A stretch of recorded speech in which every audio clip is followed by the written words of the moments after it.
something happened in the National Gallery over in Britain to a Vincent Van Gogh painting called Sunflowers. Some climate protesters poured some tomato soup over that painting.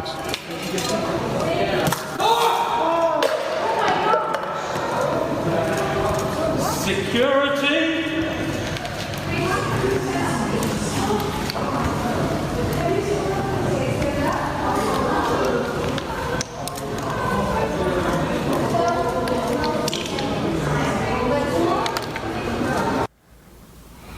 And then they glued themselves to the wall and they started making pronouncements. They started going, "Is a work of art more important?" They were a lot like Tessa Thompson and Sorry to Bother You. It was kind of this whole, right. these very grand speeches. Is it more important than the world? People are dying in wildfires. It was like Dito from Sprockets back in the day on Saturday Night Live. Yeah, this is not the way. This is not the way to encourage people to join the climate movement. If I thought it was, you know what? Okay. All right. I could live with that. You want to impress me? Go do that in the lobby of Exxon. Why don't you go do that? Why don't you walk into the lobby of BP? Now, those people don't have liberal sensibilities. You might get tasered a little bit. But, go over that. What Van Gogh ever do to you? This poor crazy bastard. He cut his own ear off, man. Like, why are you messing with Van Gogh? Why are you messing with the legacy of Van Gogh? Well, that's the thing. Van Gogh was as tortured a soul as has ever lived. And so the idea of defacing a Van Gogh art because you're despaired for the future. I mean, Van Gogh killed himself at age 37. He never made $1 in his life. He lived with his brother his whole life. Lots of these artists back then and writers, Poe, the same thing. Poe never profited off of his works. Neither did Van Gogh. Van Gogh suffered from all kinds of mental illnesses. He had hallucinations, depressions, severe alcoholism. I mean, he was a tortured soul, just like you guys are, who did that, just like many people are. Van Gogh, he was a comrade in that sense. Right. I mean, of all people to pick. To go after fucking Van Gogh, like the patron saint of tortured artists. Right. I mean, you pour soup on a Jackson Pollock, you actually make it better, right? You actually add to the work. That's basically what Pollock's work is. And really, and actually, Taibbi made this point as well, whose article I'm going to go to. Why didn't you do this on a Warhol? That would make some kind of sense.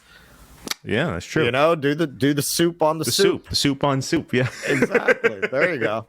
Now, but this is what's really disturbing to me, and I thought Taibbi in his article on this today summed it up very well.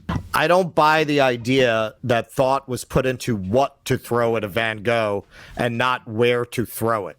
It's just too much of a coincidence that campaigns of kids dumping on Botticelli and Van Gogh are taking place in the middle of a years-long war on art, literature, music, humor, and even math and science, when there are movements to obliterate entire fields like classics, and professors are fired for everything from reading passages from great books to teaching subjects students deem too difficult. Young people seem more and more to come out of college convinced ancient thinkers have nothing important to teach them and may even actively symbolize the politics of exclusion, a la Beethoven. Whoever is teaching these kids is robbing them of all the joy of learning and using them as political pawns. Another theme of dystopian literature that's proved depressingly on target is that the youthful urge for idealism would be appropriated for society's ugliest work, especially destruction. Quote, "I'm afraid of children my own age," says young Clarice in Fahrenheit 451. "They kill each other. Did it always used to be that way?" Yeah, that's it. That's it. It's part of an overall disdain for beauty, for culture, for art, for literature, for the past. And all of this is, this phrase was really coined by people on the right, But if you watch the struggle sessions in Maoist China, if you watch the show trials in Russia, it is cultural Marxism. When you look at the tone of it, it is this absolute hatred for all ideas that came before, all culture that came before, all art, all philosophy that came before. What it seems as if they don't understand is that human history is full of horror. And if you eliminate the greatest things that the civilizations of the earth have ever produced, whether that is the West or whether it's the East or whether it's the Arab world, all you're left with is the horror. And it makes a lot of sense because they are so fixated on the horrors of the past that they don't see the great things that have been produced by these civilizations. These are people who are not comfortable with contradiction. They're not comfortable with paradox. They're not comfortable with nuance. Because if you are going to invalidate all of the cultural products of cultures that have committed atrocities, well, you need to burn Sufi poetry. You need to burn the Tao Te Ching. You need to burn the I Ching. You need to get rid of everything. Basically, every major civilization has ever produced. This reflects what Taibbi's saying here. It's a general cultural madness that is seizing some people that is just more akin to religious fanaticism than it is to any tradition of philosophical or civic debate that we have in the West. I mean, I think that's well said, and I think that's true, but I would add something to this, and that paragraph of Taibbi's piece jumped out at me also. And what I would add is that if you want young people to develop a reverence for the classics, right, a reverence for art, a reverence for literature, a reference for the great works of theater, you have to make this liberal arts education that you're selling them, you have to make it start to pay off. Because when people take these courses in college and they exit $150,000 in debt with no way to dig out of it, and decades later they're being hounded by rat bastard lawyers to collect settlements on student loans that they couldn't keep up with, that reverence for that experience goes right down the fucking toilet. They say, what did I do this for? What did I do this for? What's the point of this? What enrichments did I gain from this?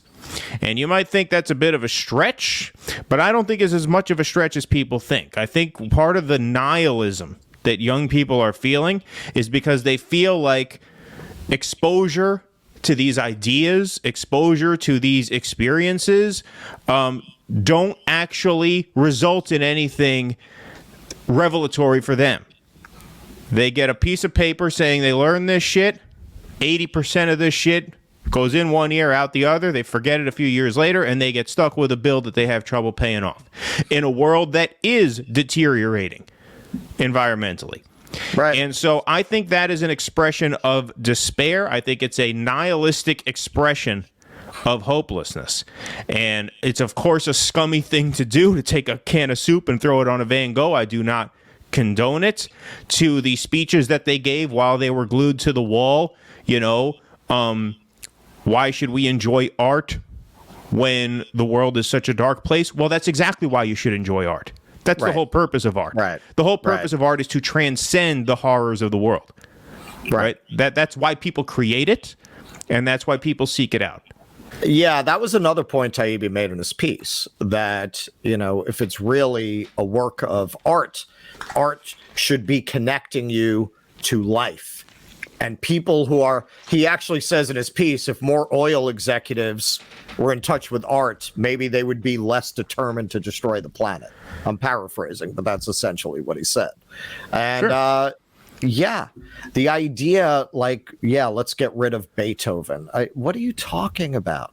What are you talking about? These are the great product. It almost, Beethoven was deaf, by the way, you ableist pieces of shit. Right. You're being ableist. Yeah, right. You're being ableist. This man wrote the fucking Ninth Symphony deaf. Yeah. You want to cancel him? This is who you want to cancel? To me, to throw out all of the great things that these civilizations, not just in the West, in general, have produced, is to find, it's almost to get rid of anything that came out of all that horror that was good. And then you only have the horror. Why would you want to do that? Why would you want to do that? Like, why would you want to look at the bubonic plague and not the Renaissance? Like, why would you want to see the world that way? And again, this is not the West. If your standard is all cultures that have committed atrocities should have their cultural products dismissed, that's the whole world, baby. That's all. You got to get rid of everything. You want to start from now? Okay, I'll tell you what. Given what's out there right now, I'm really not confident that the people alive on the earth today are going to be able to create philosophy, art, music, and literature comparable to what we would be throwing out. So until you can demonstrate that you have something to replace it with, that anyone who has not been brainwashed in a re-education camp is going to be interested in exposing themselves to, have a seat. Have a seat. And leave Van Gogh the fuck alone. Please clap.